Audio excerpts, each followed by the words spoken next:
What is up, YouTube? Welcome back to my channel. It's your boy D Dice. Tina Turner's documentary.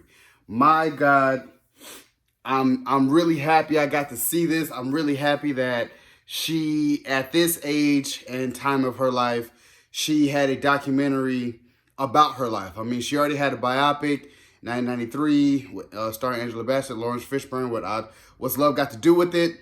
As I mentioned in my reaction of the teaser trailer, that was my introduction to Tina Turner as a kid. And as a kid, you're just seeing, it's very traumatizing. You know, it's very traumatizing seeing domestic violence, domestic abuse, just physical and mental torture and I'm just thinking as a kid watching that, the actors who played it were Angela Bassett and Lawrence Fishburne. I just thought that was that real Ike and Tina. So I had a huge hatred for Lawrence Fishburne as a kid.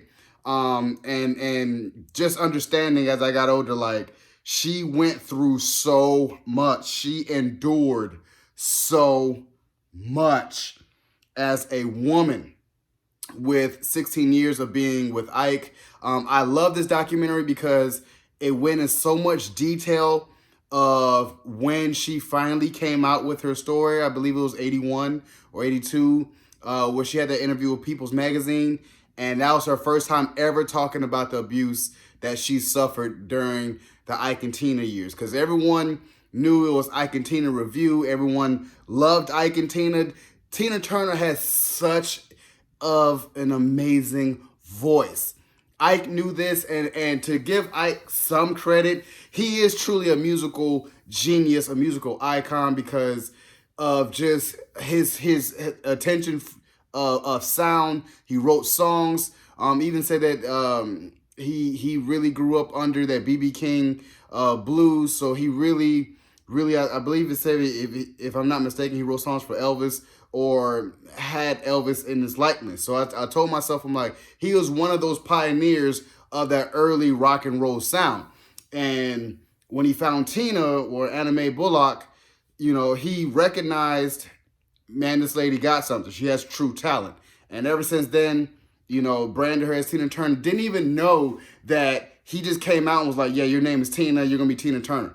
So first he groomed her as a little sister trying to, you know, make it big. And then all of a sudden it became his wife. And that's why I was telling myself, damn, you really like enslaved her at an early age, groomed her, and then did whatever he wanted. Like, I tell myself, I'm like, the fact that Ike was a domestic abuser, he was a pimp, he was, you know, selling dope on the side, like, he did everything.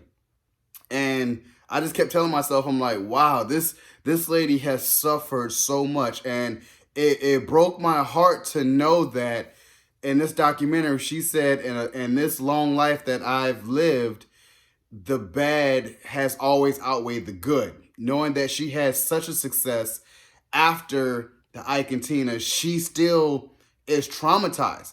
Like, that trauma will never go away as long as she lives. And that's why I tell myself, and even in the detail, even with Kurt Loder, and I miss Kurt Loder. I used to watch MTV News all the time. That's why I was like, oh my God, it's Kurt Loder. And with him saying that, how she said the story of domestic abuse, she said it quickly. And even if you really look at it in People's Magazine during that time, they were saying that was the social media of the time, which it really was, because, you know, I'm one of those kids that come before social media, and you had to really learn everything through magazines. And you could tell, you know, for all these mainstream people, they had the spread, they had the cover of People's Magazine. When she said her story, it was like a footnote on, that means she didn't want no publicity. She just wanted to tell a story and keep it rolling. Like, she wanted to tell the story of her abuse and how traumatic it was of her life, and to say it, to never, ever talk about it again. And lo and behold, the singer Tina Turner and the success she has will always go hand in hand with her trauma. And that is long life suffering. And I felt so bad that the fact that because she said this story, her story will forever be intertwined with who she is as a woman. And that sucks. That really does. And she just only meant to say it just to get it off her chest and be like, okay, I want to move on with my life. And lo and behold, like I said, that just followed her. It follows her to this day. And that's why I tell myself, this lady lives in Switzerland.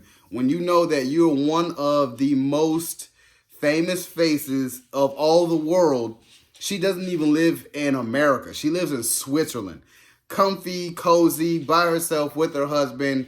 You could tell that she got money and she's good. But I kept telling myself just the trauma and the abuse mentally, physically, emotionally, how she said that she never knew what love was. That hurt me. You know, from her mom and her dad leaving her, not ever coming back, to when she got into her years with Ike. Like, she has suffered so much. And I just feel like she went through so much at the fact that she came out at the end unscathed, because she has a look that she's never been abused. She still looks like pretty, beautiful. I used to always tell myself, this is my MILF crush. Her and Shaka Khan was always my MILF crush, because Tina Turner, when she performed, you know, as a kid, you heard her music, but you see her performances through commercials, through, you know, when you watch TV, and you just seen this lady with so much energy on the stage. And I'm like, man, she is beautiful. And the way she moves, you could tell that she's just vibrant, energetic. Even as a young Tina Turner, when she did these songs, you just seen her dance. And I remember they asked her, like, man, have you taken any dance lessons? She was like, no, it's just natural. Like, you could tell her talent is purely talent. Like, it just came natural to her.